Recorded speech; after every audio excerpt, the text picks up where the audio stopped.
Great! You've just been killed by a mermaid. There's nothing more annoying than going to the beach for a quick dip on those hot summer days, only to be randomly dragged down by some weird ape fish. There is perhaps no other creature so cemented in humanity's imagination, so common in media as the mermaid. Since ancient times, mermaids have called to us from the unknown of depths.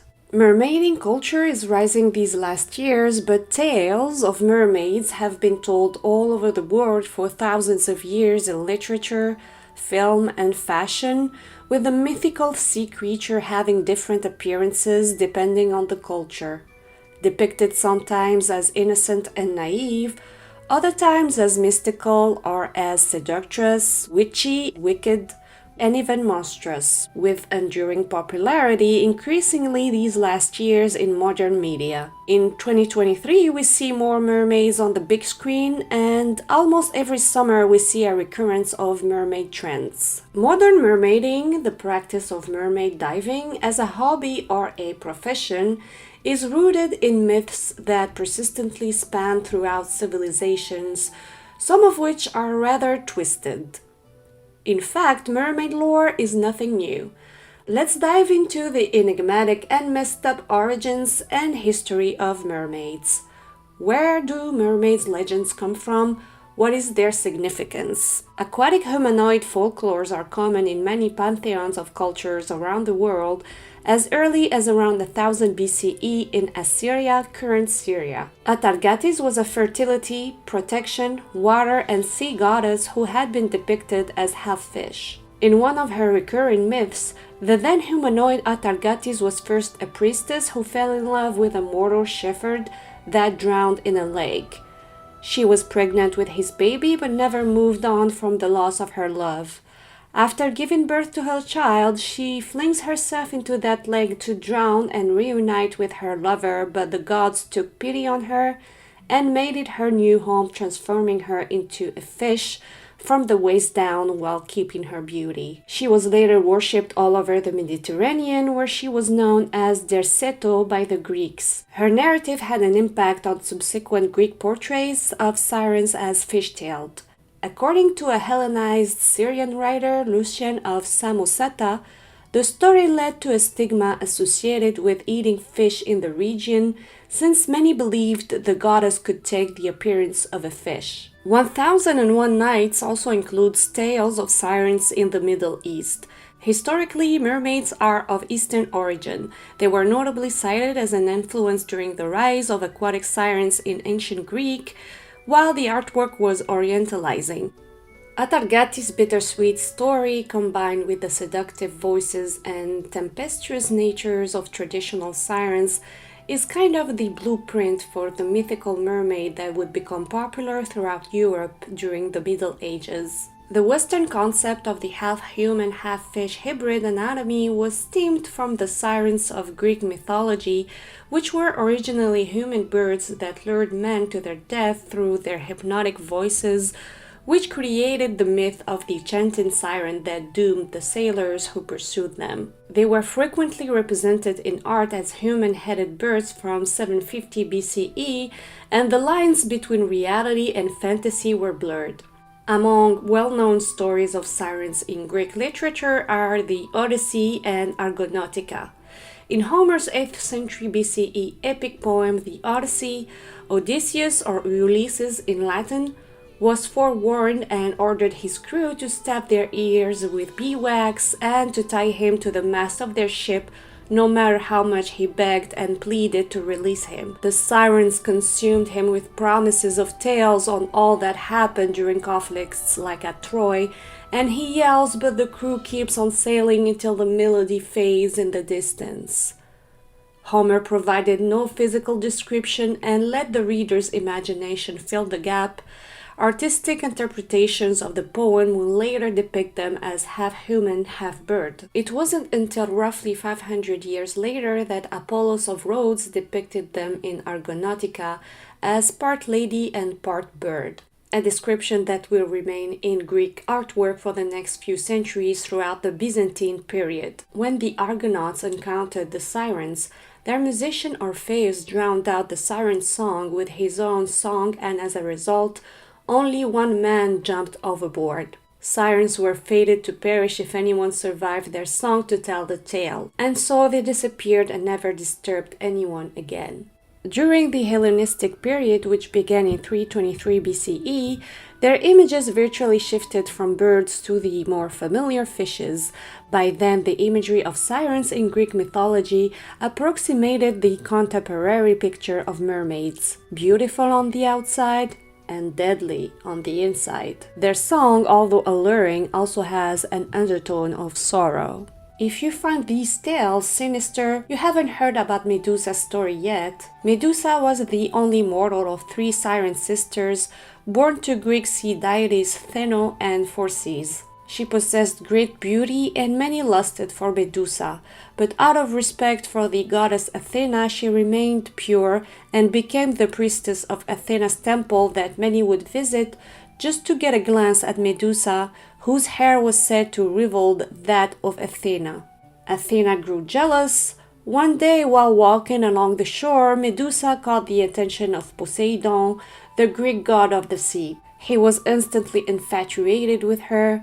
Medusa kept on rejecting him as she had to remain a virgin priestess. Poseidon was in conflict with Athena and eventually decided to take Medusa away from the goddess by force. Medusa ran to Athena's temple hoping the goddess would offer her protection, but she didn't. Poseidon had his way, and the resentful Athena appeared afterwards, enraged by what happened at Medusa. She punished Medusa and cursed her, turning her hair into venomous snakes. Anyone who would look into Medusa's eyes would be petrified and turned into stone. So much from the goddess of wisdom. Word spread of the monster that had become Medusa, and many targeted her head to add to their list of trophies. All tried, but only ended up in stone, until Perseus, son of Zeus, was tasked with retrieving her head. He asked the gods for help, and Hades gave him a helmet that made him invisible to Medusa. Hermes gave him a pair of sandals to reach Medusa. Athena, that bitch again, gave him a bronze shield to reflect the gaze of Medusa, as well as a sword to sharply cut her head. With all these divine gifts, Perseus was able to behead Medusa, even though she was pregnant with Poseidon's offspring. Perseus would then use the head of Medusa in his adventures. Beyond the monster, the misunderstood Medusa is good even in death as a protective amulet. For her beauty, she was raped. For her ugliness, she was murdered, a reflection on how beautiful young women can be despised by both men and women. Although tales of mermaids were more often depicted, there were also tales of mermen inspired by the character of Triton, son of Amphitrite and Poseidon, that asshole again. His parents could live on both land and sea, but Triton was born half man, half fish, and acted as his father's messenger within the sea. As Triton is the stereotypical merman, they were eventually just known as Tritons. One example was Glaucus, a fisherman that discovered a magical herb that will bring fish back to life when consumed. Curious about its effects on mortals, he tried some for himself. This resulted in his legs becoming a fishtail and the overwhelming desire to live in the sea. Although now immortal, Glaucus struggles to come to terms with his newfound gift. That is until other deities of the sea taught him about the arts of prophecy. From then on, Glaucus would appear to those lost at sea in order to guide them to safety. One of his notable appearances was in Argonautica. Triton also appeared to the Argonauts to help them in the return leg of their journey. However, other tales relate Triton fighting and drowning mortals. There's also Hera, the Mesopotamian god of water, wisdom, magic, and creation. According to the legend, Hera saved the humanity that he had created from a flood sent by the god Enlil, who wanted to destroy the people because their noisiness kept him from sleeping. Those loud neighbors. This story was told in the Babylonian myth Atrahasis and the Epic of Gilgamesh. Sirens grew popular in medieval Europe thanks to bestiaries and catalogues, illustrated books of beasts which detailed various animals' religious significance. Often depicted holding a comb or a mirror, sirens were interpreted as having the most sinful qualities of a woman: vain, lustful, promiscuous, and rebellious. Although often used in Christian medieval art as a symbol of depraved womanhood, much information in bestiaries came from ancient pagan Greek myths and philosophies to become a fantasy genre. In the next 100 years, the image of the siren could be found on jewelry, coats of arms, and the Bible. The Middle Ages took the existence of sirens as fact. Throughout antiquity, it was firmly believed that for each organism on land, there existed a marine counterpart. It was all part of creation's perfect symmetry. If humans exist on land, it only makes sense that a counterpart would exist in the sea. There was a horse in the land, a seahorse in the sea, and a Pegasus in heaven. Pegasus sprang from the blood of Medusa when she was beheaded, by the way. Sirens existed to pull us into the depths of our basest instincts. This elusive and lingering influence can be seen through many languages using figures of speech with the term siren. For example, similar to the term a siren's call, meaning being enticed to, in French, the term céder au chant des sirènes, give into the siren's chant, means succumbing to temptation, a reference to Ulysses resisting the siren's irresistible enchantment. The term mermaid was used in English since the 19th century and came from Old English. It's a straightforward combination of mer, meaning sea, and maid, meaning young woman. British folklore also took inspiration from Greek sirens, often seductresses with bewitching voices, depicted as unlucky omens for those encountering them at sea, causing troublesome weather, disasters, or ill fortune. In some other stories, mermaids would help those drowning or sailing, as their vocal cords prowess helps quiet the wind. In Scottish and Irish medieval folklore, the most popular version of mermaids was the Selkie, which was more seal-like. There were many tales about the Selkie. In most cases, a human man would steal the beautiful woman's seal coat, and now that she's unable to return to the sea, she would have no choice but to become his wife. Years passing, and despite being content with her newfound domesticity, the Selkie would gaze longingly at the ocean. Upon finding her hidden coat, she would immediately return to her new home and abandon those on land. If Selkies were said to make good wives, they always carried with them a deep melancholy longing for the sea. Selkies had a dual nature. On one hand, they were friendly and helpful, being a sign of good luck, but they could also be dangerous and vengeful, following humans into a false sense of security. In Irish folklore, we also have the Merrows, beautiful sea fairies with long green hair wearing Cohuilín Druth, a magical cap that helps them live underwater. In other parts of Scotland and in Norway, they have the Finnfolk, who were shapeshifters of the sea and tend to make humans their slaves. In Russia, they have the Rusalka, a water nymph in Slavic mythology that's been portrayed as good and evil. The fearsome Rusalkas are respected female spirits that dwell in lakes and rivers. Associated with fertility, they were believed to water the crops.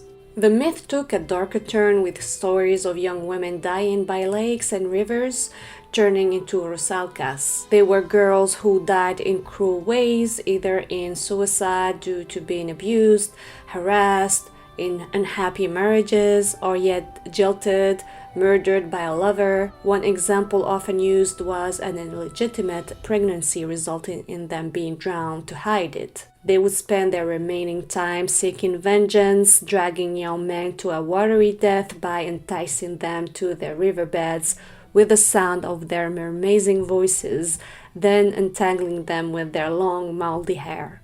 This story has a slight originality in Poland where they tickle their victims to death rather than drowning them. They can also alter their appearance to suit the desire of their victim. If their death was some way avenged, then their spirit will be allowed to rest. They might not be half woman, half fish, but they do share many symbolic similarities with mermaids. In parts of Africa, they have the water spirit Mamiwata or la sirène, who's often portrayed as a mermaid, a snake charmer, or a combination of both. If you're on her good side, she'll choose you as a medium for her special powers. If not, you'll be fed to the fishes. There's always a catch. We also have Yemanya or Yemaya, Yemoya. There are many transliterations in different languages. She's the water goddess, mother of the sea, and of Orisha spirits in the Yoruba religion of West Africa and in the African diasporas that derive from it in the Caribbean, Brazil, Uruguay. For example, in Brazil, on New Year's Eve, a lot of people dressed in white go to the beach sending offerings at sea, flowers, fruits, to ask her for luck and prosperity in the next year. Yemanya is often depicted as a mermaid and is associated with the moon and femininity. She is the protector of women and governs parenting, child safety, love, and healing. According to myth, when her waters broke, it caused a great flood, creating rivers and streams, and the first mortal humans were created from her womb. She's the mother of all and represents Mother Earth, the life giver. The image of the Virgin Mary is actually a representation of Yemanja. The two became interchangeable. The Inuit of Canada and Alaska also have mermaid stories, particularly the Sedna, the guardian spirit of the Inuit, and the mother of all sea mammals. On the other hand, Inuit mothers would warn their children of the Qualupilwit, creatures whose silhouette may appear human, but who are covered in scaly, bumpy skin. Like the siren, the Qualupilwit may lure the child to the shore with a sound like low humming, only for the child to be suddenly attacked, pulled beneath the frigid waves by cold, webbed hands. Another notable example is Melusina, a figure of European folklore, the mother of water spirits native to Central Africa and the Chinese shark people. She is usually depicted as a woman who is a serpent or fish from the waist down. She is also sometimes illustrated with wings, two tails, or both, while the modern view of a mermaid is upper human and lower fish bodies, sometimes with arms. This can vary. Traditionally, mermaids from different parts of the world have differences, usually in tail, in body shape, and sometimes in other characteristics. The Japanese counterpart, Ningyo, meaning human fish, is a creature depicted as an entire fish, except with a human face. They are not partially, but mostly fish, with an ape's mouth, golden horns, a red belly, additional eyes around their torso, and around 35 feet long.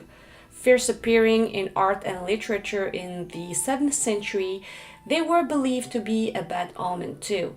One of the most famous stories involving the creature implied that eating its flesh would grant you immortality. You will get eternal youth and beauty, but you will be cursed. What an analogy. The European mermaid is the basis for mermaid diving and mermaids in the media. This stuck because it is partially functional compared to other forms. It is more practical to dress a diver or an actor as half human, half fish. Other depictions are much more difficult to emulate on a person, especially in the water. So, even though other folklores have their own version of the mermaid, the vast majority of mermaids featured in modern content took inspiration from their Western ancestors. Many believe that the reason why mermaids continue to have a bad reputation regardless of the culture depicting them is because of the association with the ocean and the perilous events such as floods, storms, shipwrecks, and drownings. With sailors at the time setting out on grand voyage in search of riches and new lands, many to never return home again. Sailing the seas 100 years ago was far more perilous than it is today. Mermaids and krakens embody the fear of open water, symbols of the dangers at sea, especially since oceans have been embodied mostly by female deities, a source of life, fertility, and nourishment, as well as death and destruction to those who try to brave it. In order to metaphorically tame the sea, it became more common to hear talk of people attempting to capture mermaids, leading to the rise of fables about them, granting their captors a single wish in return for their freedom. With recurring mythical stories, many people from all around the world truly believe in their existence, and hearing tales of mermaid sightings or captures was common. Christopher Columbus famously reported that he had spotted mermaids while sailing in the Caribbean in the 15th century. In his journal, he described the encounter with 3 mermaids that have elevated themselves above the surface of the sea, and that they weren't half as beautiful as they were painted to be. Well, that's because the sea creatures he and other sailors had spotted were in fact manatees, also called sea cows. Common in these regions, they do possess some human-like features such as particular bony fins and the ability to turn their heads. During the Age of Enlightenment in the 17th and 18th centuries in Europe, scientists and philosophers were still attempting to gather evidence in order to prove or disprove the existence of the otherworldly creature. The human race's fascination and study of mermaids only served to further their popularity going into the 19th century, with them still being included in art, novels, and, as well we will see, museums of horrors. As the centuries progressed, mermaids became the most popular motif of the Romanticism movement. Their alluring seemed to call beyond the canvas. In the sexually repressed 19th century, mermaid artwork took on increasingly seductive qualities, being a symbol of temptation and femininity. The art from this era became the greatest influence on our modern perception of what a mermaid looks like. People have been faking mermaids since around the 16th century. These attempts were more brazen in the 19th century, with some avid people actually creating mermaids in hopes of captivating and fooling the public for a quick buck, including people dressing up and pretending to be sunbathing mermaids. Kind of the first professional mermaids. Tales were made by sewing animal parts together. In the mid-1800s, posters, pamphlets, and newspaper advertisements were spread throughout New York City, showcasing beautiful mermaids claiming that a real specimen was brought to America. In 1842, Dr. G. Griffin created a taxidermied mermaid by sewing the head and torso of a monkey with the tail of a fish as part of a circus show. He called it the Fiji Mermaid, claiming it was caught near the Fiji Islands, and opened an exhibition on Broadway. P.T. Barnum would later display it in his American Museum, and ticket sales skyrocketed after his acquisition. In reality, the specimen was likely stitched together by a fisherman in Japan, one of many like it used in religious ceremonies there. It made its way to America through a series of purchases before Barnum caught it. Even the name Dr. G. Griffin was made up and assumed by one of Barnum's friends to lend legitimacy. The Fiji Mermaid was lost before the end of the 19th century, possibly as a result of one of the many fires that seemed to plague Barnum's exhibitions. Shady to the end, these types of monstrosities have been seen in museums, sideshows, coffee houses, and taverns all around the world. Not only it did not shatter the illusion, but it drew people to the fictitious idea of mermaids even more. It was around this time that one of the most famous mermaids was created, written by Hans Christian Andersen. Published in 1837, The Little Sea Maid, also known as The Little Mermaid in the modern form, is the best-known literary work to feature the finned creature. Unlike other works that paint mermaids as villainous or devious, Andersen's mermaid is kind-hearted, virtuous, and selfless. In the original Andersen story, Ariel is 15, saves a prince from drowning, and falls in love with him. Except that she's not around when he wakes up and he ends up falling in love with another girl that was passing by. Ariel is upset and goes to Ursula to have legs in exchange for her tongue, but then her legs aren't a treat. They're extremely painful. Another problem, if the prince gets married, she dies. Unfortunately, that's what's going to happen. A solution for her, stab the prince, but she's in love. So she rather decides to commit suicide, throwing herself at sea, transforming into foam. So much for a happy ending. In reversal, in the stereotypical mermaid story, she didn't seduce men with the intention to draw them at sea, but chose to die instead of killing the one that she loved. Copenhagen, Denmark's famous Little Mermaid statue, inspired by Andersen's story, has been in place since 1913. Such an iconic touristic attraction that it is regularly vandalized with all kinds of political statements or not. Through time, she got add-ons like her prince or a genetically modified mermaid. There is no shortage of mermaid stories in modern fiction either. Mermaids made their film debut in the 1904 film La Sirène, where the character is part of a magic trick. Mermaids weren't a popular character trope in early cinema, probably because their tales were deemed too costly or difficult in effect. But in 1910, we began to see mermaids more frequently or more accurately, one specific mermaid at least.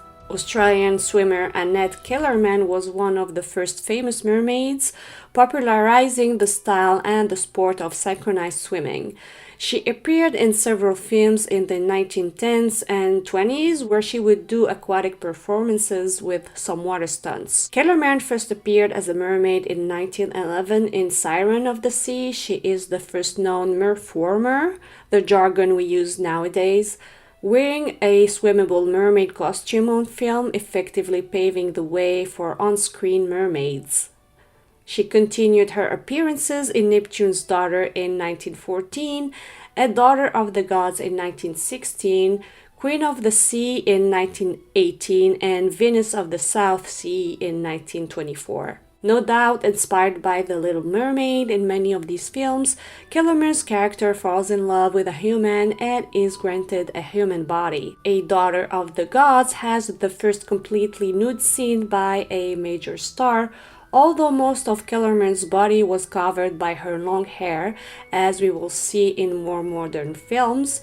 This is tied to the age-old perception of mermaids as being provocative, although overall, the mermaids in films were less malvoyant than their mythical inspirations, except in horror films, which we will get to. For the record, Annette Kellerman was a world champion and a movie star.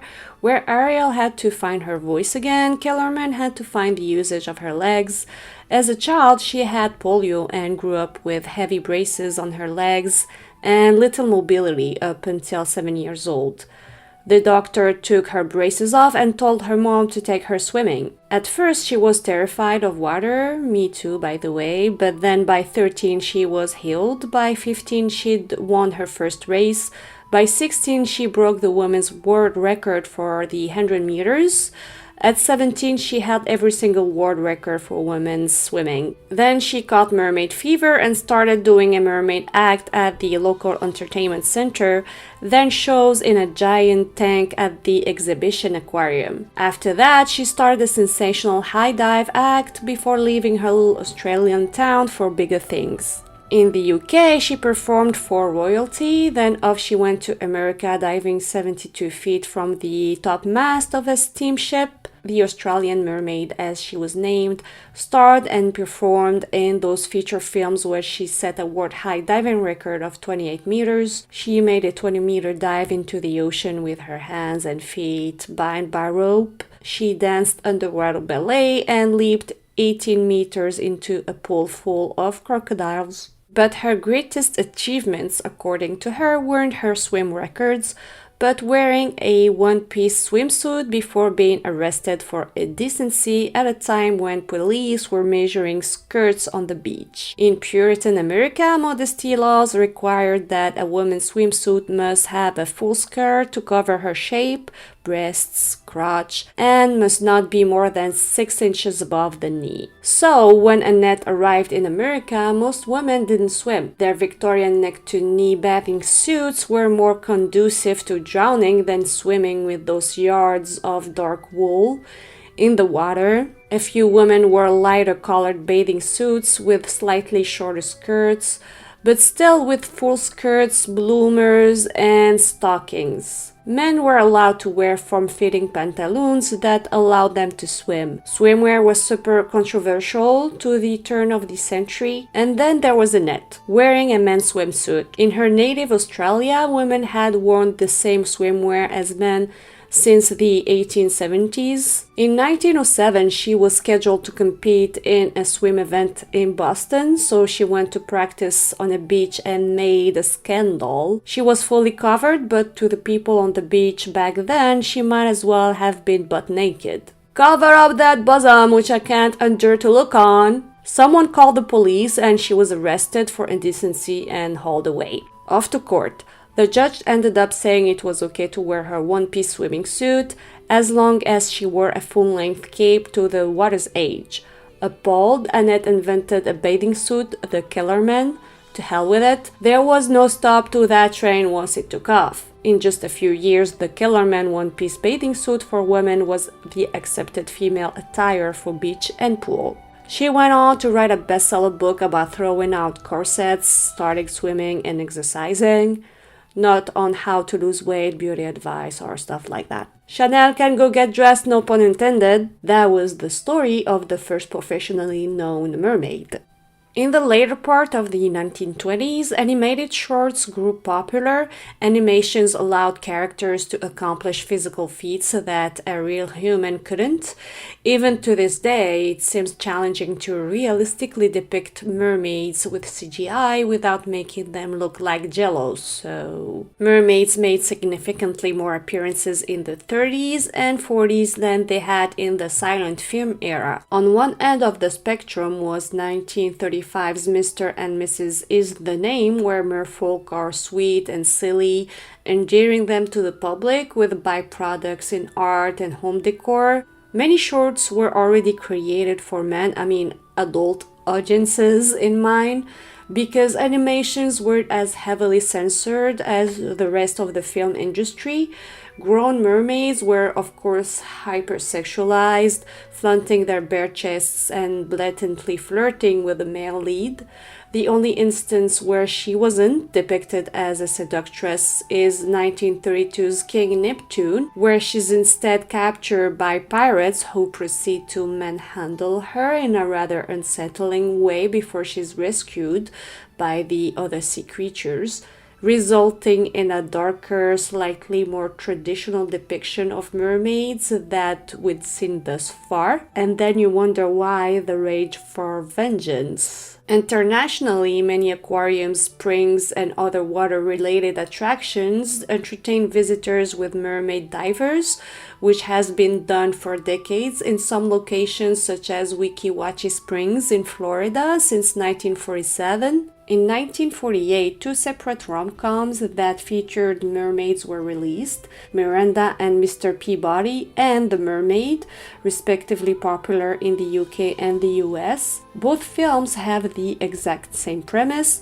with a man in a tedious marriage going on a holiday and while fishing catches himself a mermaid. Both of these mermaids are mischievous and alluring, although they had vastly different roles. In Mr. Peabody and the Mermaid is kept hidden with Mr. Peabody taking upon himself to teach the childish mermaid about romance, whereas Miranda has significantly more control, capturing the human until he promises her the human world, where she proceeds to seduce several men, much to the chagrin of the human women. She will make a reappearance in the 1954 sequel Mad About Men, where Miranda trades places with an identical human and once again wreaks havoc on land in the form of rampant flirtation. In both films, the mermaid is effectively the other woman, serving as a young and beautiful foil to the male's lead, demanding and boring wife, a juxtaposition of the family values that defined the era. In these scenarios, the middle-aged man in life crisis would meet a charming young girl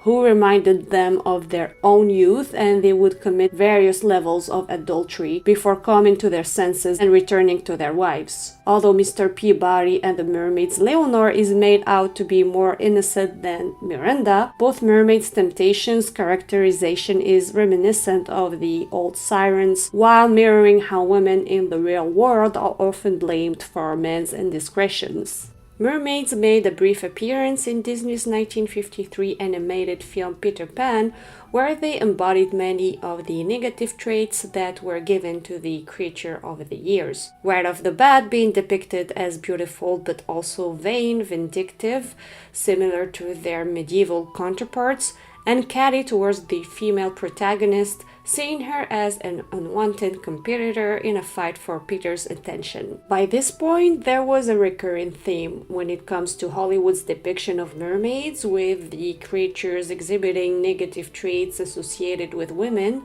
like jealousy, vanity, and flirtatiousness. In the 60s and 70s, there was a few one-off mermaids whose sexuality was no longer suggested, but in fact one of their driving motivation.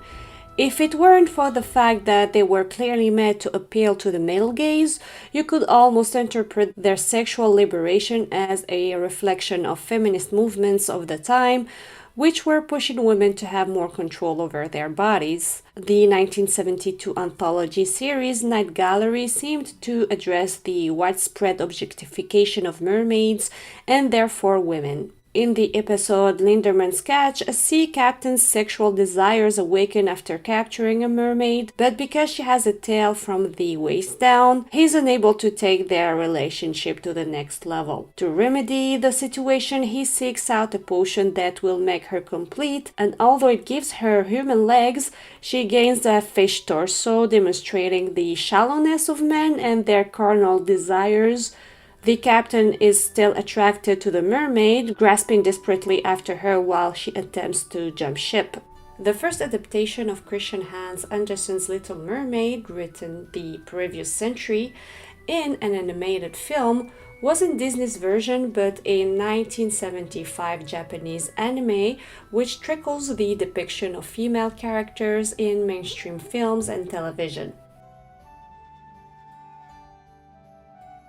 It was a decade of firsts, with many first-time women landing high-level positions. There was also the first mermaid to actually be given a proper personality that wasn't rooted in age-old stereotypes. In 1984, Splash popularized mermaids in mainstream media, introducing a major turning point in the mermaid archetype, with the film being credited for a trope that is now referred to as the splash method, which is the ability for a mermaid to become human when her legs dry, but reverse to a mermaid when she gets wet. In some cases, they're able to do this forever, but in Splash, the naive Madison has only a week to fool around on land, otherwise she may never return to sea again. Mermaids have been taking on human appearances for centuries, as seen with Selkies, but Splash gave mermaids the trope of deciding themselves whether or not they leave the ocean.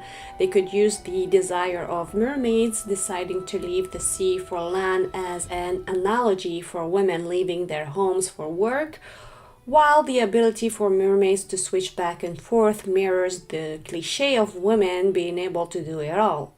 Mermaid Got Married is a 1994 Hong Kong romantic fantasy based on the American Splash. Also in 1984, the Japanese film Mermaid Legend was released, where the mermaid's thirst for vengeance is referenced when a pearl diver seeks revenge for the murder of her husband, a fisherman killed by business developers to get him out of the way of their business scheme.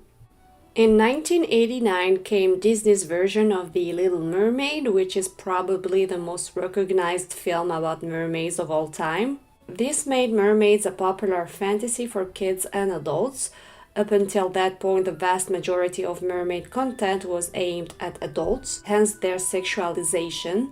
But Ariel was intended to be a role model and was given more positive attributes, although she is by no means perfect. She still falls in love with a human despite her father, King Triton's objection, as he mistrusts humans. But instead of scheming and seducing him, as many other mermaids had done, the prince and princess fall in love on their own accord, even if others try to keep them apart. By taking this more family-oriented approach to mermaids, Disney was able to strike gold critically and commercially, so much so that Disney later released a prequel series, but also set a precedence on how mermaids would be perceived to this day.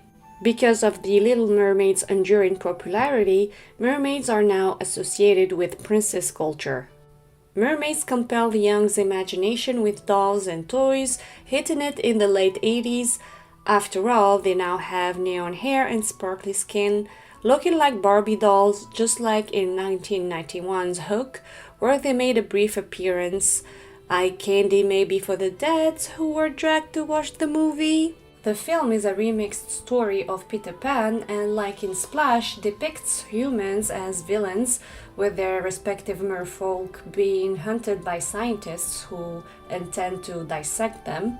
Tales as well as interactions between humans and creatures were more realistic. In the mid to late 90s, we saw more teenage mermaids, although they weren't blatantly objectified because that'd be weird. They often served as love interests, as seen in 1995 in Magic Island.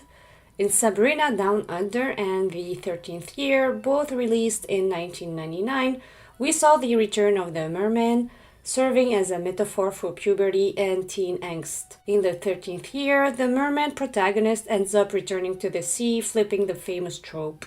After decades of appearances in Hollywood, there was a notable rise of mermania in other countries, especially Japan, where they made frequent appearances in animated shows and movies during the 90s. In the series Mermaid Saga, which follows the Japanese legend of the mermaid's flesh granting immortality, the creatures are still reminiscent of their Western counterparts in appearance, as previously mentioned, but they're more wicked in nature.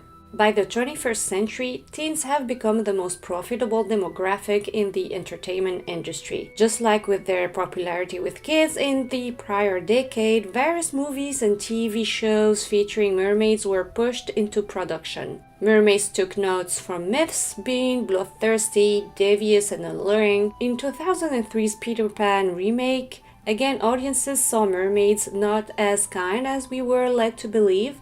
This time they were depicted as monsters who used their human-like appearance as a way of hunting. Still in 2003 with Sinbad, we see sirens who now have a water-like appearance and use their voices to lure men to their deaths, whereas mermaids were primarily objectified and villainized by men. Seeking justice is a powerful trope.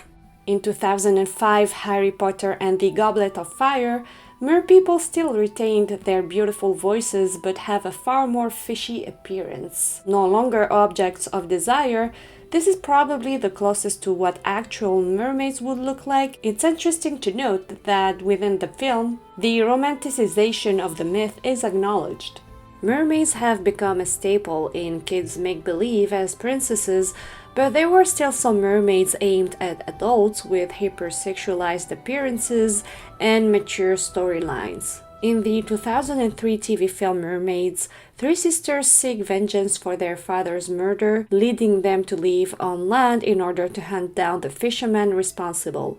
In typical fashion, some of the sisters fall in love with humans. Mermaids also made appearances in the popular series Charmed, with a mermaid trading immortality for a pair of legs in order to find love. In this successful episode, Phoebe, one of the main characters, accidentally turned into a mermaid herself. 2006 Aquamarine follows a mermaid who runs away from home in the hopes of falling in love. Although initially set up as a story about romance, it becomes a thoughtful examination of the importance of female friendship, which was mirrored in H2O, Just Add Water, another 2006 project that featured mermaids. The show followed three teenage girls who, after being stranded on a mysterious island, discover that they can transform into mermaids when touching water and that they have different magical powers. Similar to Aquamarine, the series focuses on the more relatable aspect of teenagehood, like school bullies, bad grades, or unrequited crushes, but these situations are made even more stressful because of their mermaid status. The mermaids in these two productions were less fantastical than in prior iterations, instead coming across like normal teenagers with interests like shopping and boys with tails. They are made to be relatable to young American audiences. Mattel has made mermaid-themed dolls for decades, making mermaid movies is a no-brainer at this point. Barbie Mania, released in 2006, took an in-depth look into the merfolk fantasy world briefly touched upon in the previous Fairytopia series. Because the film's intended audience is significantly younger than in Aquamarine or H2O, their mermaid is less relatable and more heroic, wanting to teach a moral lesson. The Barbie franchise moved away from fairy tales to focus on more contemporary stories. Mermaids continue to make appearances in Barbie's cinematic universe, as seen, for example, in Barbie in A Mermaid Tale of 2010. In the Filipino TV series Jezebel, aired in 2008, the amnesiac mermaid turned human fell in love with a human and gets married. Nothing new here except that she has a baby and it was not a human but a mermaid. Taking place sometime in the 18th century, mermaids in 2010's Stranger Tides are still depicted in a stereotypical and shallow manner. As beautiful as they are vicious, these mermaids attack a group of soldiers who intend to capture them for a magic ritual. And despite their actions being justified, they're made out to be the villains. One mermaid is eventually captured and gains a pair of legs and proceeds a romance with a missionary who effectively becomes her savior. We see the pattern here. The need to metamorphose them into fully domesticated humans calls to their paradox being intensely desirable, yet trapped in a biological chastity belt, ultimately keeping them out of reach and untamed. In 2012, Animal Planet surfed on the hype by making a docufiction, or rather a mockumentary, titled Mermaids, The Body Found, that racked up 3.6 million views, which takes us back to the taxidermied mermaids hoaxes of the 1800s. In 2016, the Korean The Legend of the Blue Sea was a tremendously popular adult romance, drama, comedy that featured a mermaid kicking ass in martial arts, but so clueless about the world that it becomes annoying. She roams around a shopping mall discovering the human world as we've seen in Splash. Also in 2016, the Chinese movie The Mermaid broke all Chinese records for first-day releases and remains the sixth highest grossing film in China. More out of the box, its interest led to the creation of the Patty Mermaid Instructor Training Program that was elaborated by Patty China. My Love from the Ocean is another Chinese series about a love story between a mermaid princess and a surfer who, well, rescues her from the water. As we can see, mermaids have been depicted in some positive light and in a lot of negative manners for decades. They became major players in the horror genre, with the earliest recollection in 1961 in High Tide, where Mora works as a mermaid at a sideshow attraction. But Mora's no act. She actually believes that she really is a mermaid who is destined to murder men the night of the full moon. Jolly. In 2001, we had She Creature and Dragon Tuscaris. In the 2010s, it was a full-blown trend, at least in the indie scene, like the terrifying monsters of the cabin in the woods. In other cases, like in 2015's The Lure or in 2017's Blew My Mind, the mermaid myth is a symbol of the coming-of-age metaphor. In The Lore, the demonic entities are rather portrayed as half human, half octopus, seems like with Ursula's feet and before her Medusa's haired snakes, tentacles from evil mermaids. In 2019's Mermaid Down, mermaids could be interpreted as a symbol of female rage, seeking revenge against humans, often men, who had wronged them. Besides film and literature, mermaids have emerged from the depths of the subconscious to take with their skilled hands numerous other aspects of advertising and pop culture. In the music industry, it is not uncommon to see imagery associated with mermaids appear in lyrics or music videos. The fashion industry has similarly taken notes from mermaids, with brands like Blue Marine and Versace releasing collections inspired by the ocean and the creatures swimming in it. As always, this trickles down to the masses, prompting the rise of the mermaid core aesthetic, with key elements that create a theme, in this case a mermaid, but on land.